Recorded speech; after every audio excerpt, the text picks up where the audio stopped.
नमस्कार दोस्तों, आप सभी का स्वागत है एक बार फिर से आपके अपने YouTube चैनल दीप्तिमान क्लासेस पर। आज हम लोग भक्ति काल की क्लास के साथ यहाँ उपस्थित हैं। इसके पहले हम आदिकाल पढ़ चुके हैं। उम्मीद है कि आप चैनल पर जाकर आदिकाल पढ़े होंगे। आज का सवाल जो है वो आने वाली आगामी परीक्षाओं जिसमें यूपी TGT PGT किसी भी स्टेट में असिस्टेंट प्रोफेसर की भर्ती हो, MP का असिस्टेंट प्रोफेसर हो या फिर LT हो, GIC हो, इसमें आपको मदद पहुँचाएगी। चैनल को सपोर्ट करें और आखिर तक देखें। चलिए सवाल पर चलते हैं। भक्ति का सर्वप्रथम उल्लेख किस ग्रंथ में मिलता है? श्वेताश्वतर उपनिषद, रामायण, कौशिकी ब्राह्मण या फिर छांदोग्य उपनिषद? इसका सही जवाब है श्वेताश्वतर उपनिषद। श्वेताश्वतर उपनिषद ही है जिसमें भक्ति का सर्वप्रथम उल्लेख आपको मिलता है। ईसवी सन में कितने वर्ष जोड़ने पर विक्रमी संवत बनता है? 60 वर्ष, 57 वर्ष, 64 वर्ष या फिर 80 वर्ष? सही जवाब है 57 वर्ष। किसी भी ईसवी सन में अगर आप 57 वर्ष जोड़ेंगे तो आपको विक्रमी संवत प्राप्त हो जाएगा। आचार्य रामचंद्र शुक्ल ने भक्ति काल के सीमांकन का निर्धारण कहाँ से कहाँ तक माना है? ये सवाल है 1300 से 1700 ईस्वी, 1375 से 1700 ईस्वी, 1318 से 1643 ईस्वी या 1400 से 1700 ईस्वी? सही जवाब है 1318 से 1643 ईस्वी। आचार्य रामचंद्र शुक्ल ने ईस्वी में काल विभाजन ना करके विक्रमी संवत में काल विभाजन किया है। तो उनके काल विभाजन को आप देखेंगे और उसमें से -57 करेंगे तो ये ईस्वी में आपको काल विभाजन प्राप्त होगा, जो कि सही है। सगुण भक्ति का मूल कहाँ माना जाता है? उत्तरी भारत, पश्चिमी भारत, पूर्वी भारत या फिर दक्षिणी भारत? इसका सही जवाब है दक्षिणी भारत। निर्गुण भक्ति का आदि स्रोत कौन सा उपनिषद माना जाता है? छांदोग्य उपनिषद, श्वेताश्वतर उपनिषद, मांडूक्य उपनिषद या बृहदारण्यक उपनिषद? सही जवाब है श्वेताश्वतर उपनिषद। बीजक के संकलनकर्ता व संपादक कौन थे? धर्मदास, गुरु नानक देव, रैदास या फिर मीरा? सही जवाब है धर्मदास। धर्मदास जो है वो कबीर के शिष्य थे, अतः कबीर की रचनाओं का संकलन इन्होंने बीजक नाम से किया है। बीजक में 3 हिस्से हैं, जिसका एक भाग है साखी, दूसरा है सबद और तीसरा है रमैनी। बरवै नायिका भेद ग्रंथ के रचयिता कौन है? अमीर खुसरो, रविदास, रहीम या फिर बिहारी? सही जवाब है रहीम। जबकि तुलसीदास जी ने बरवै रामायण नाम की एक रचना लिखी है। मोह मुद्गर के रचनाकार कौन हैं? गोरखनाथ, नाभादास, नंददास या फिर शंकराचार्य? सही जवाब है शंकराचार्य। ये वही शंकराचार्य हैं जिनका दर्शन है अद्वैतवाद। सुंदर विलास किस कवि की रचना है? कबीरदास, मलूकदास, सुंदरदास या फिर रैदास? सही जवाब है सुंदरदास। आशा दीवार किस की रचना है? गुरु गोविंद सिंह, गुरु नानक, गुरु अर्जुन सिंह या फिर गुरु रामदास? सही जवाब है गुरु नानक देव।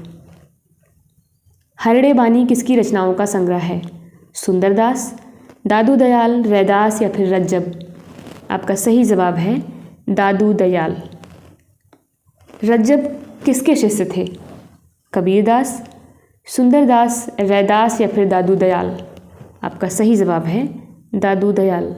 दादू दयाल के शिष्य थे रज्जब। रज्जब ने दादू की रचनाओं का संपादन किस नाम से किया?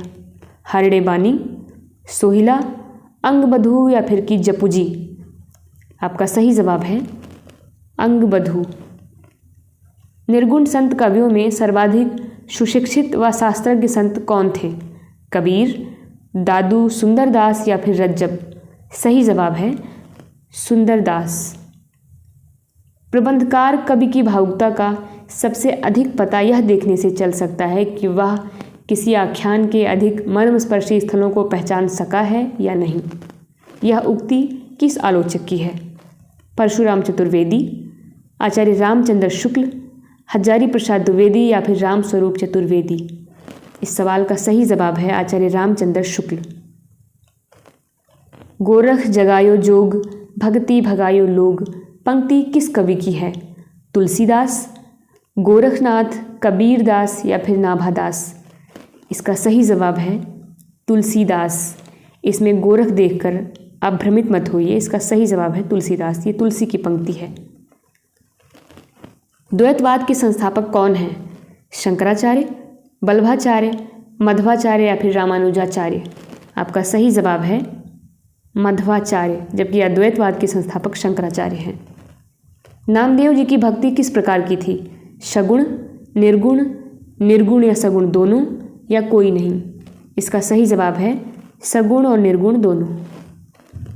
अहिंसावाद और प्रपत्तिवाद किस संप्रदाय की देन है? शाक्त, वैष्णव, सूफी या अद्वैतवाद? इसका सही जवाब है वैष्णव। ये वैष्णव संप्रदाय की देन है दोनों, अहिंसावाद और प्रपत्तिवाद।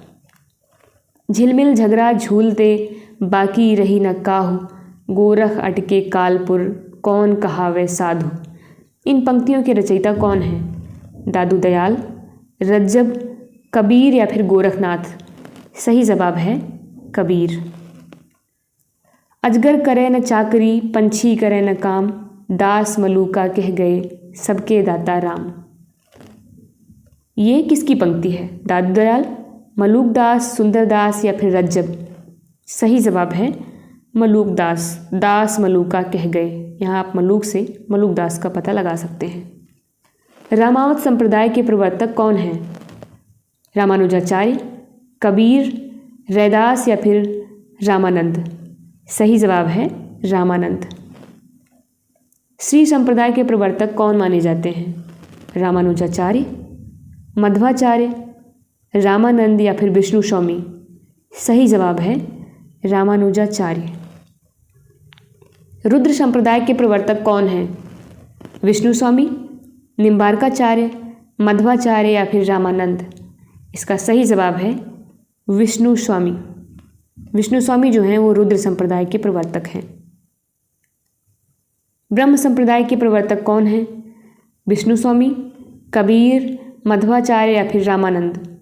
आपका सही जवाब है मध्वाचार्य। तो आज की क्लास में इतना ही, 25 क्वेश्चन। मिलते हैं फिर एक और क्लास के साथ। शुक्रिया।